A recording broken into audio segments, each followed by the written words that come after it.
Olá, boa tarde, são 15 horas e vamos dar início à nossa reunião pública da tarde de hoje. Sejam todos bem-vindos e lembramos que as atividades do Lar Espírita Servos de Maria continuam no formato online.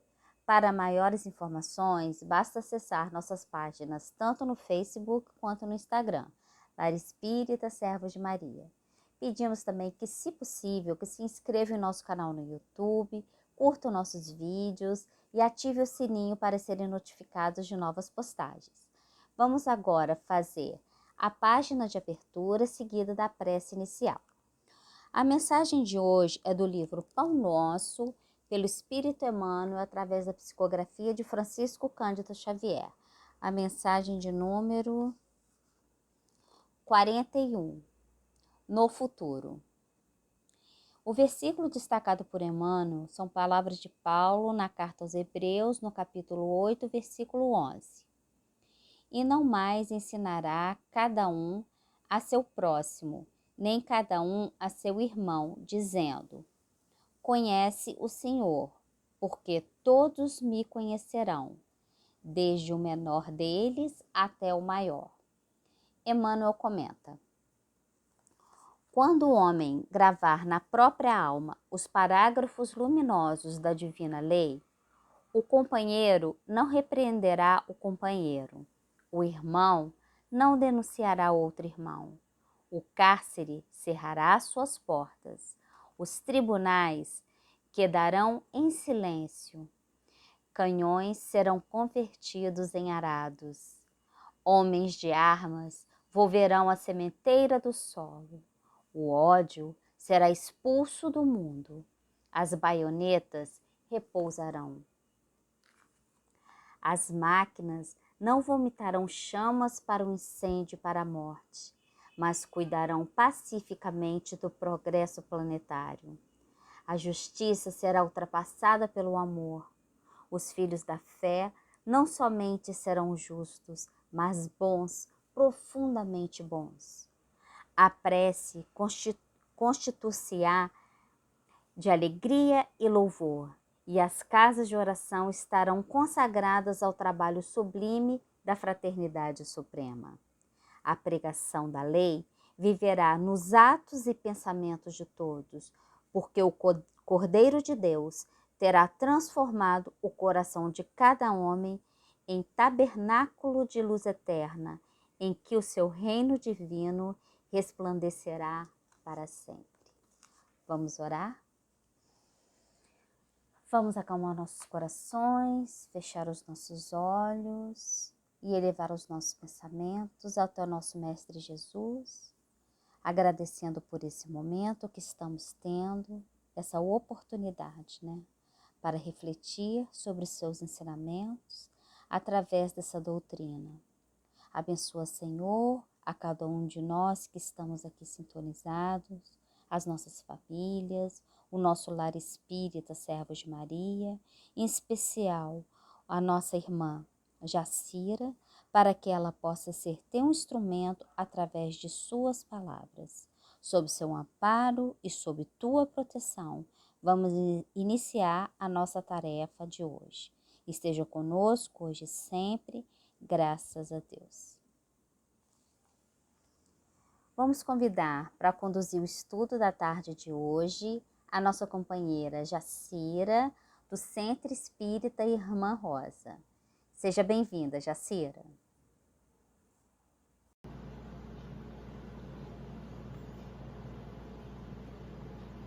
Olá, amigos do Servos de Maria. É muito bom estarmos juntos mais uma vez para refletir sobre o Evangelho. O capítulo de hoje é o capítulo 14, Honrai vosso pai e vossa mãe. No item 1 e 2 tem a passagem de Jesus, a frase que ficou famosa: Honrai o vosso pai e vossa mãe, a fim de viverdes longo tempo sobre a terra, que o Senhor de Deus vos dará. Êxodos, capítulo 20, versículo 12. O mandamento honrai vosso pai e vossa mãe é uma consequência da lei de caridade e do amor ao próximo. Porque não se pode amar ao próximo sem amar seu pai ou sem amar sua mãe. Até a palavra honrar encerra um dever muito maior do que amar, porque honrar é o dever mais respeito, é a piedade, sentimento de piedade filial. Deus quis nos mostrar com isso que o amor é preciso acrescentar a ele o respeito, a atenção, a submissão, a condescendência, o que obriga a entendermos, implica uma obrigação da gente cumprir para com os pais um dever, E esse dever é mais rigoroso ainda do que com a caridade, porque foram eles que nos deram a vida. Esse dever se estende naturalmente às pessoas que estão próximas, todas as pessoas, que estão no lugar também de pai e mãe biológico, porque eles têm mais mérito do que até os pais biológicos, porque muitas das vezes os pais biológicos tiveram essa criança sem desejar, e os pais não biológicos desejaram aquela criança. Então, honrar seu pai e sua mãe não é somente respeitar, é também assistir na necessidade, lhe proporcionar um repouso na velhice e, principalmente, é cercá-los de solicitude, como eles fizeram conosco na infância. Então, aquele que esquece que o dever de pai e mãe está dentro do preceito da caridade, o Evangelho vem nos lembrar que ai daquele que esquece que deve aos que o sustentaram na fraqueza, tanto com a vida material, também como a vida moral, para aqueles que se impuseram privações para assegurar a todos nós o nosso bem-estar. Ai daquele que é ingrato, porque será punido pela ingratidão e pelo abandono e será atingido em suas mais caras afeições, às vezes mesmo nessa própria vida, nessa própria reencarnação, desde a vida presente, mas certamente também poderão ser numa outra existência em que se suportará o que terá feito aos outros que o suportaram. Então esse é o item 2 deste capítulo. Mas no item 8 deste capítulo 14, tem um título de parentela espiritual e parentela material. Então diz lá o Evangelho que os laços consanguíneos não se estabelecem necessariamente os laços entre o espírito, porque o corpo procede do corpo, mas o espírito não procede do espírito, pois o espírito já existia antes da formação do corpo. Então não foi o pai biológico quem criou o espírito de seu filho. Ele forneceu apenas um invólucro, um envoltório corporal, e deve ajudá-lo, seu filho, ao desenvolvimento intelectual e moral, para fazê-lo progredir. Os espíritos que se encarnam numa mesma família, sobretudo entre parentes próximos, são frequentemente espíritos simpáticos, unidos por relacionamentos anteriores que se traduzem nas suas afeições durante a vida corpórea e continuam na vida espiritual. Mas pode também ocorrer que esses espíritos sejam completamente antagônicos e até estranhos uns aos outros, divididos por antipatias igualmente anteriores. Os verdadeiros laços de família não são, pois, o da consanguinidade, mas o da simpatia e da comunhão de pensamentos que unem os espíritos, antes, durante e após a sua reencarnação. Concluímos, então, que dois seres nascidos de pais diferentes podem ser muito mais irmãos em espírito do que alguns irmãos consanguíneos.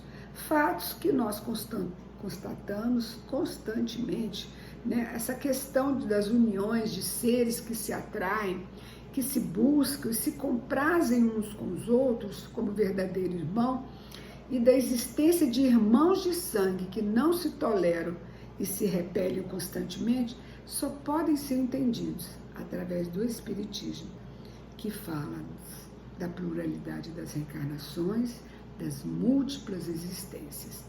Então, podemos concluir que há duas espécies de família. Primeiro, a família pelos laços espirituais e segundo, as famílias pelos laços materiais.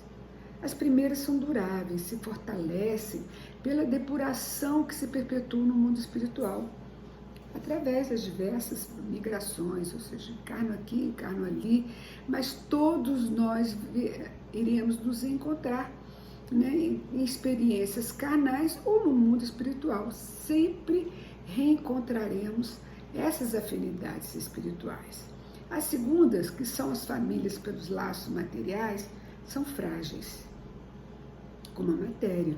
Elas se extinguem com o tempo e frequentemente se dissolvem, mesmo na própria vida, durante aquela vida atual, onde essas relações são muito tensas. A família é definida, assim, no campo do conhecimento humano, por diversas áreas de modos diferentes. Por exemplo, para a economia e para o marketing, a família é uma unidade de produção e consumo. Para a sociologia e o direito, a família é a unidade de organização social. Para a psicologia e o serviço social, a família é instrumento de formação da personalidade. Para a educação, a família é um instrumento de transmissão cultural, hábitos e costumes. Para as religiões, para o esporte ou pelo lazer, a família é um centro de formação de valores e de identidade. A doutrina espírita vai muito além desses conceitos, porque sendo ao mesmo tempo ciência, filosofia e religião, ela nos explica por fatos os princípios que fundamentam a lógica da existência de Deus, da imortalidade da alma, da reencarnação, da comunicabilidade dos espíritos, da pluralidade dos mundos habitados e evolução. Ou seja, desses princípios que norteiam a doutrina espírita, a base, o alicerce que se forma o espiritismo, é explicado todos os assuntos, inclusive a família. No quesito filosofia, que é a reflexão, a análise desses ensinamentos na prática, né? Ela inexoravelmente, com esses princípios básicos, nos levará a essa reflexão, né? Por quê? Nós todos perguntamos, quando a gente não sabe da existência da vida pregressa, nós perguntamos: de onde eu vim? Por que eu estou nessa família? Por que eu nasci aqui e não lá? Por que eu nasci no Brasil e não em outro país? Né? Por que eu tenho essa classe social? Por que eu não tenho outra classe social? Qual é o meu destino? O que nós estamos fazendo aqui? Para onde eu vou? Essas são perguntas inerentes a toda a humanidade, quando não conhece a doutrina espírita. Porque a doutrina espírita esclarece isso através da reflexão, da análise, da lógica, da existência de todos esses princípios e da existência de Deus bondoso e Pai Criador de tudo. Então, ela produz a reflexão sobre nós mesmos e nós passamos a ver que os nossos atos têm consequências. E os nossos atos é que tecem, eles, são os que tecem as nossas asas de liberdade, de libertação, ou as nossas algemas de prisão. Ou seja, quando nós conhecemos, nos libertamos, mudamos as nossas atitudes e nos renovamos. Quando não conhecemos e teimamos naquele ponto de vista pessoal e ficamos insistindo, nós nos algemamos a um ponto de vista e não abrimos o coração e nem a mente para refletir sobre o nosso destino. Para que Deus nos criou, qual o objetivo essencial da vida. Então, tudo isso é o aspecto filosófico da doutrina espírita. O aspecto religioso da doutrina espírita nos relembra e reforça os ensinamentos de Jesus. Ele disse: eu sou o caminho, a verdade e a vida. Ninguém vai ao Pai, ou seja, ninguém evolui, ninguém melhora, ninguém se desenvolve sem ser através desses caminhos que eu estou lhe dando. Então, ele sendo o caminho, ele passou a ser o roteiro de renovação de nossas condutas, a fim de alcançarmos este famoso equilíbrio emocional e espiritual que precisamos para a libertação de nós mesmos. E a família está dentro desse contexto espiritual, moral e evolutivo. A doutrina espírita nos traz perspectivas novas, até agora inexplicadas, para a problemática dos relacionamentos afetivos. Por que eu nasci nessa casa? Por que eu não dou com meu irmão? Eu conheci uma pessoa lá no colégio, na instituição onde eu trabalho, que eu tenho muito mais afinidade do que com os meus irmãos de sangue. Essas explicações só a doutrina espírita dá. Assim, nós reencarnaremos muitas vezes, infinitas vezes, porque Deus é bondoso. A evolução não depende da nossa vontade. Nós iremos evoluir. A velocidade da evolução depende de nós. Porque nós podemos teimar, sermos rebeldes, nós temos livre-arbítrio, mas Deus irá nos conduzindo através das dores, das consequências que nós sofremos dos nossos atos. Isso vai despertar em nós a vontade de sermos diferentes, sermos melhores, né? Então, ao reencarnarmos muitas vezes, nós vamos superando esses entraves que nós criamos para nós mesmos após as experiências insensatas de paixões, de instinto, de voluntarismo, a favor somente da nossa vontade, do que eu penso.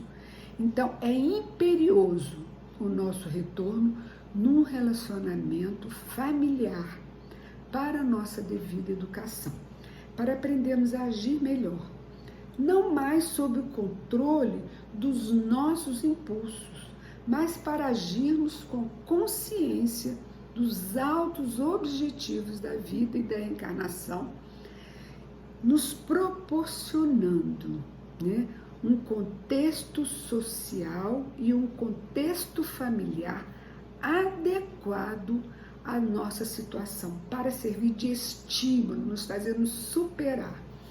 Porque os nossos problemas não são feitos para nos castigar e para nos afundarmos dentro de nós mesmos.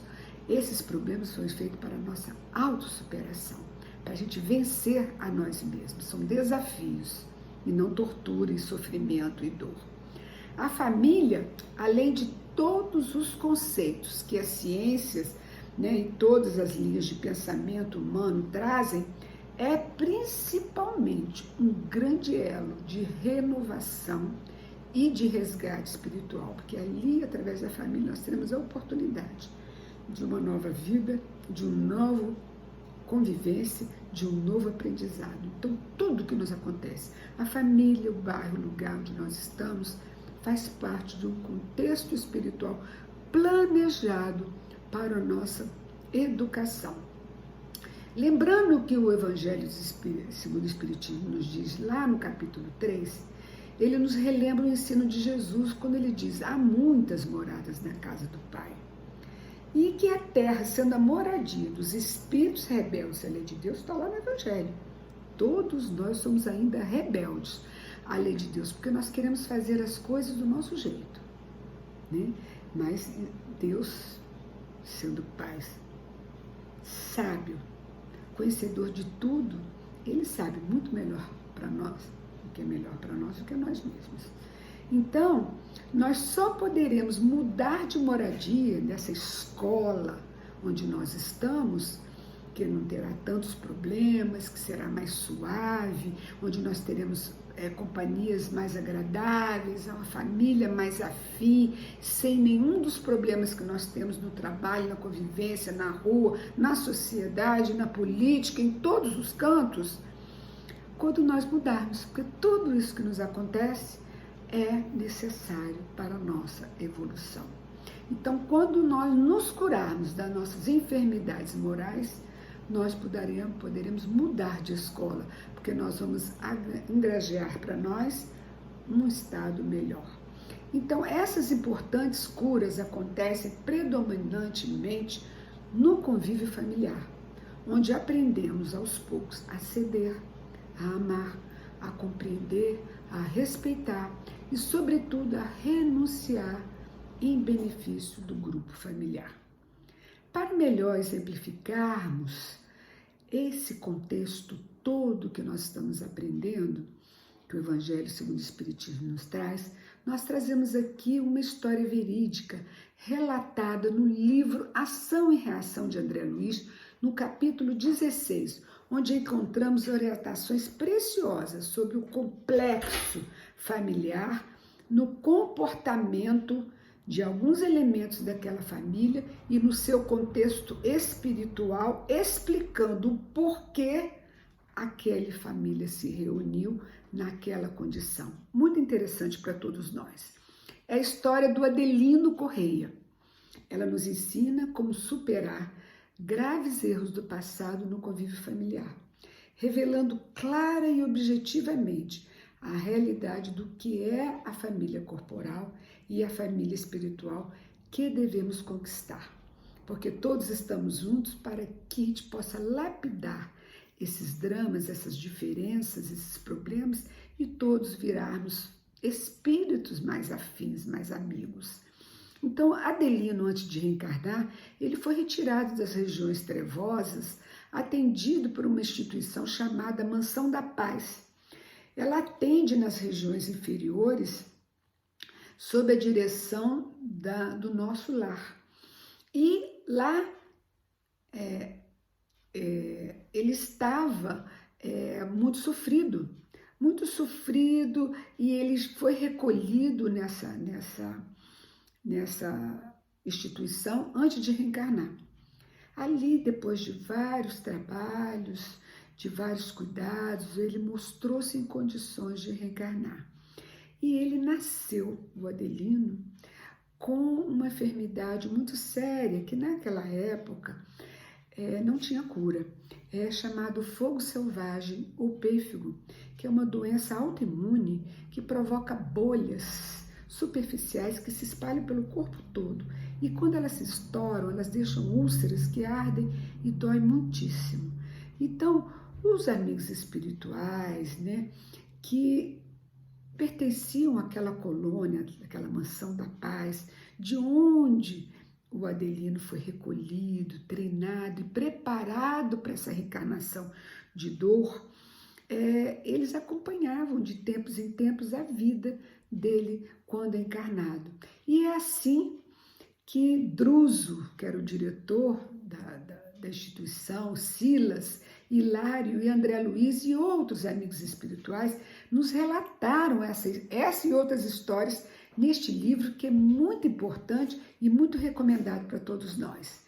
Silas era o orientador do pequeno grupo e levou André Luiz, Hilário e outros estagiários no mundo espiritual que estavam aprendendo numa reunião pública no centro espírita, onde Adelino, já reencarnado, frequentava. E ali eles notaram que havia uma onda de muita simpatia em torno da figura de Adelino. E todos vibravam por ele, todos eram muito solícitos com ele, todos oravam. Aqueles encarnados que estavam ali oravam pedindo pelo bem dele. Alguns espíritos desencarnados que ali estavam naquela reunião pública pediam por ele e por sua saúde em nome do bem que Adelino estava fazendo aos seus parentes reencarnados. E muitos dos frequentadores daquela casa eram beneficiados por ele e também oravam pela sua saúde, para que ele continuasse o seu trabalho que tanto ajudavam as pessoas de poucos recursos. E olha que Adelino era muito pobrezinho e assim mesmo ele dava um jeito de ajudar um e a outro. Então, o número de espíritos bondosos que o auxiliavam nessa reunião, enquanto ele dava passe no atendimento fraterno, anulando as suas dores no momento em que ele proferia uma prece, no momento que era o dia dele de fazer a palestra, amenizavam suas dores, davam-lhe força para que ele conseguisse a tarefa. E ele era muito responsável. E apesar de toda limitação, ele frequentava sem faltar, apesar das úlceras serem visíveis pelo pescoço, pelo couro cabeludo, atrás da orelha. Então, o Adelino sofria muito. Ele era casado, mas a sua esposa abandonou o lar, deixando-o só com uma filhinha. Mais tarde, Adelino adotou mais 2 meninos que foram rejeitados pela mãe.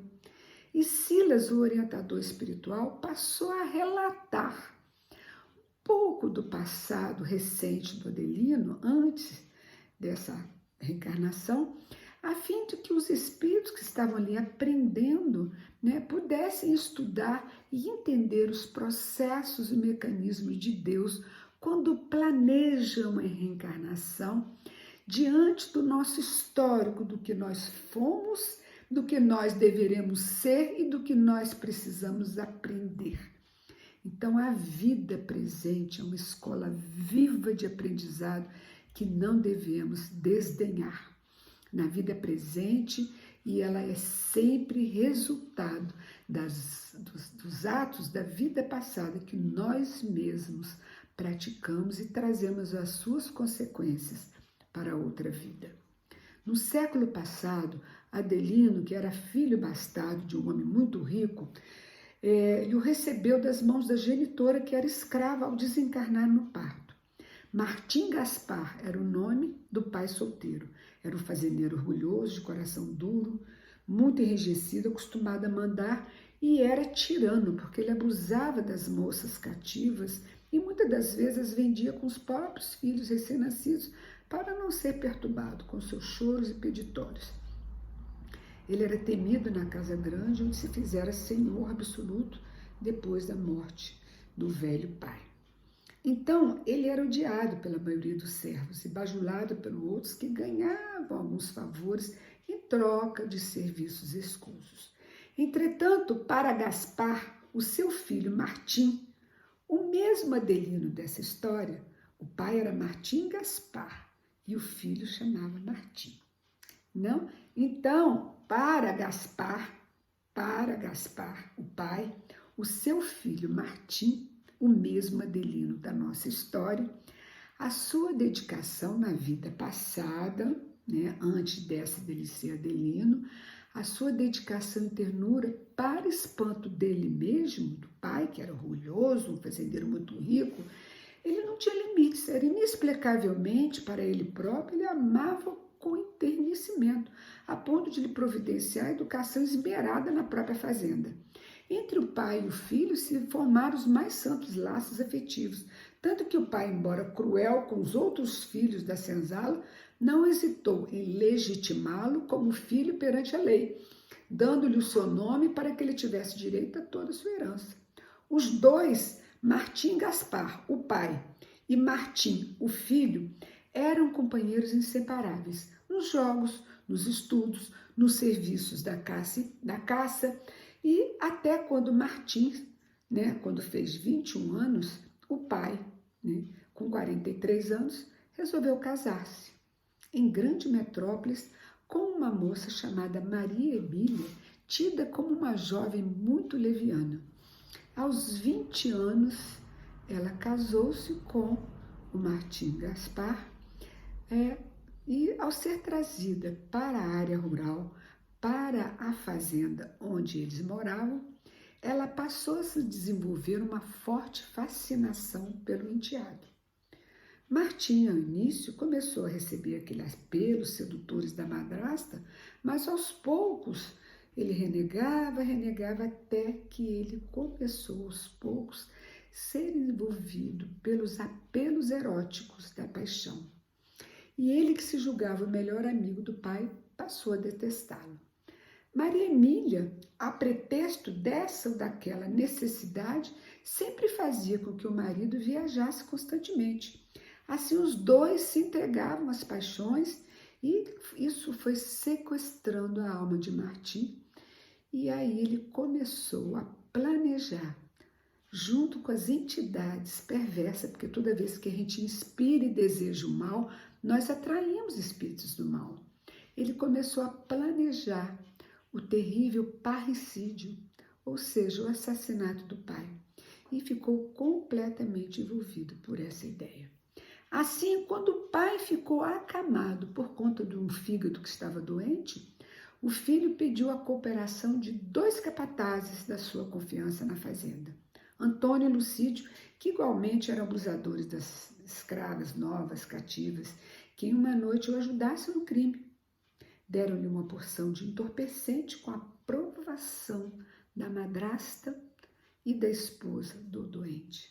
E assim que ele começou a dormir, ajudado pelos 2 cúmplices que odiavam o patrão, o filho espalhou substâncias resinosas no leito do pai e provocou um incêndio na qual Martim Gaspar veio a padecer horríveis dores, se retirando do corpo num processo doloridíssimo.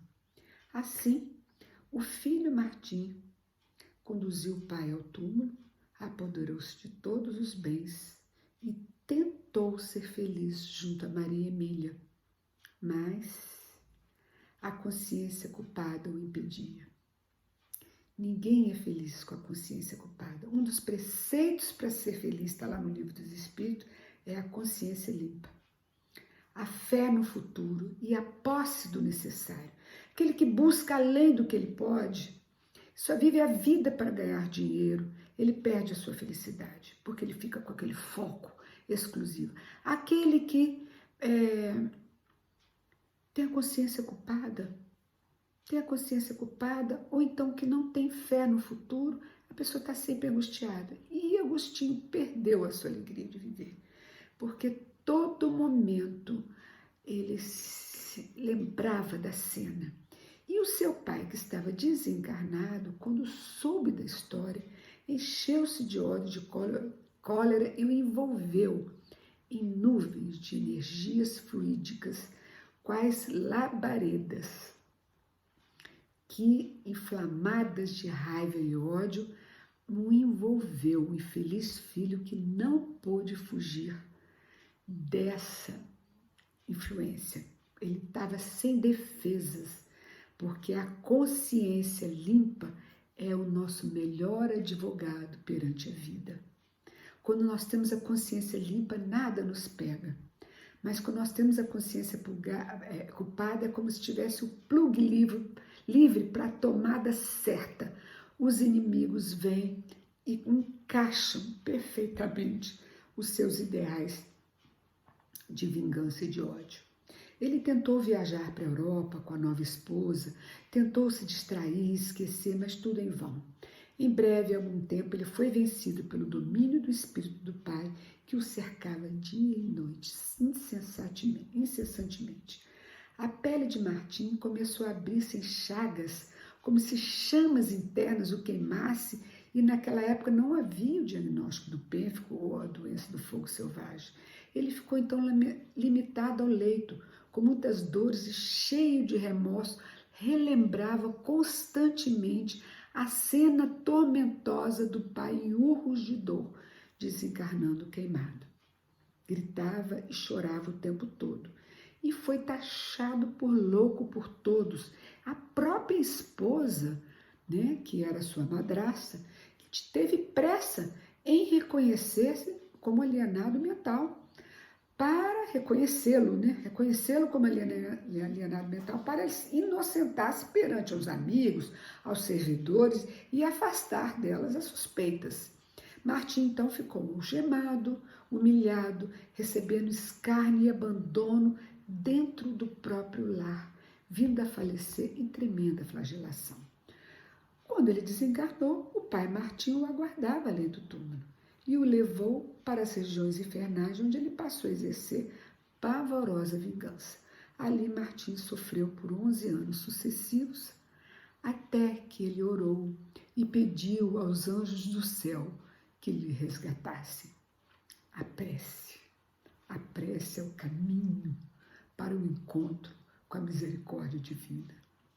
Então, os mensageiros do bem lhe resgataram, levaram para a mansão da paz, que era vinculada ao nosso lar, e ali ele aceitou as condições mais duras, né? E passou a ajudar as pessoas depois de um certo tempo, ele tivesse se tratado, se recomposto, ele foi melhorando o seu quadro, ele se devotou aos serviços mais duros e mais pesados.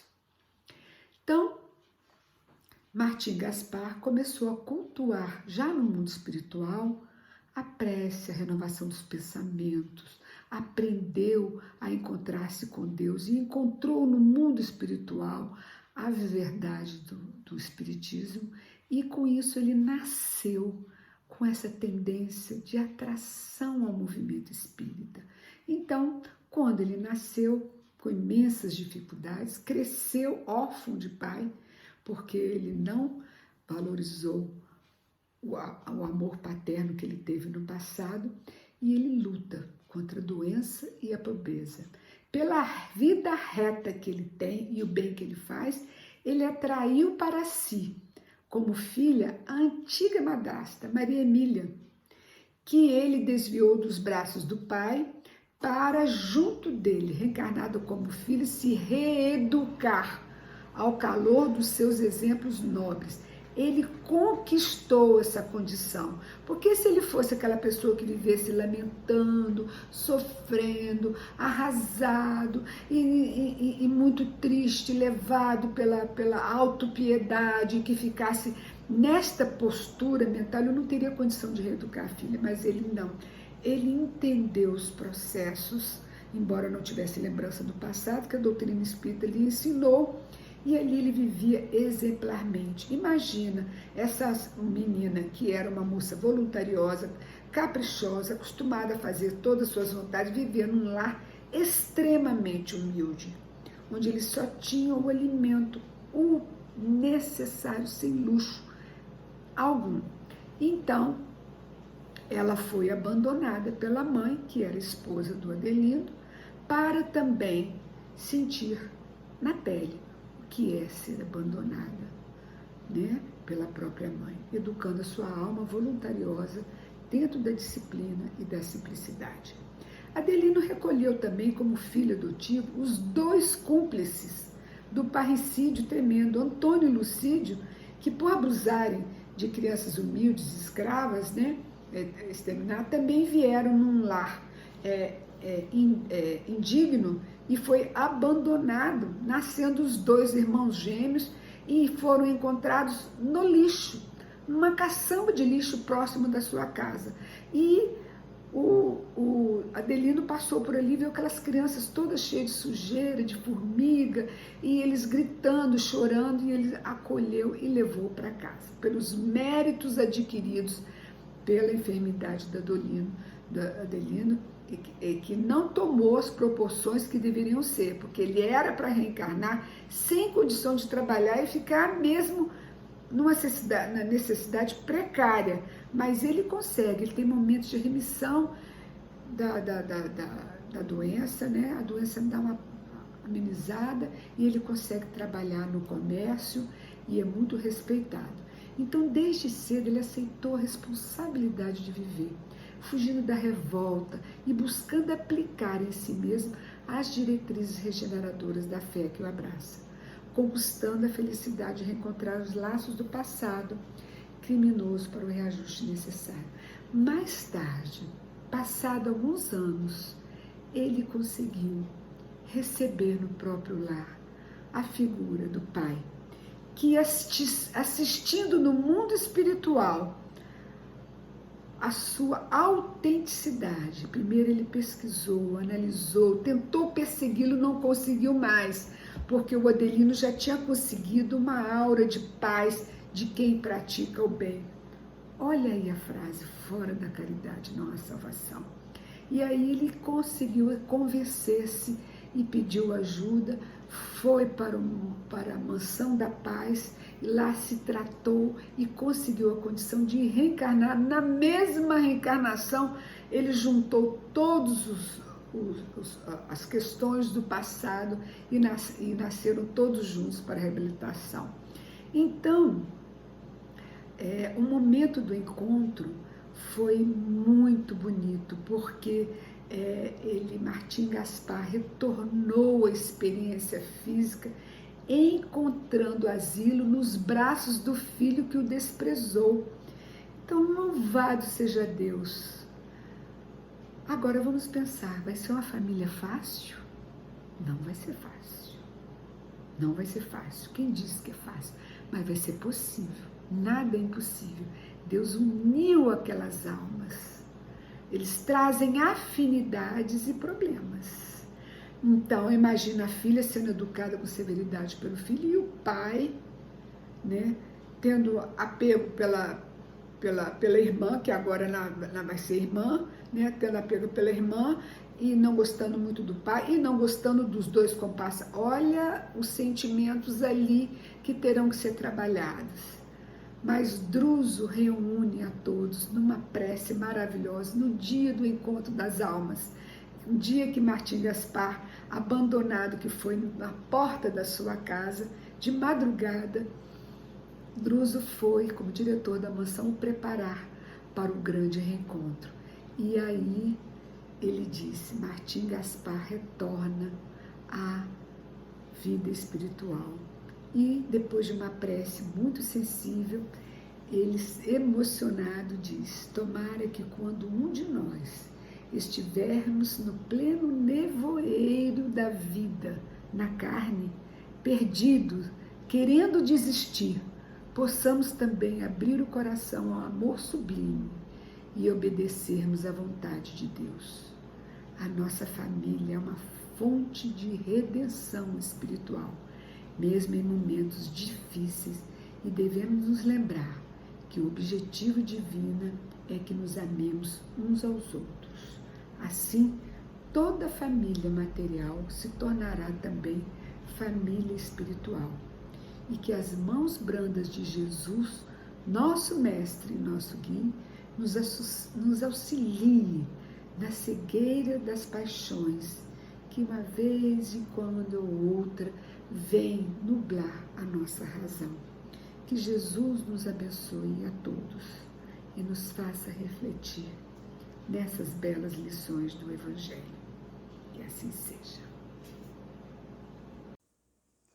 Obrigada, Jacira, por suas palavras, e vamos agradecer a Deus Pai por mais essa oportunidade e que saibamos colocar todos esses ensinamentos que aprendemos hoje em nosso dia a dia, em nossas ações e nossas palavras.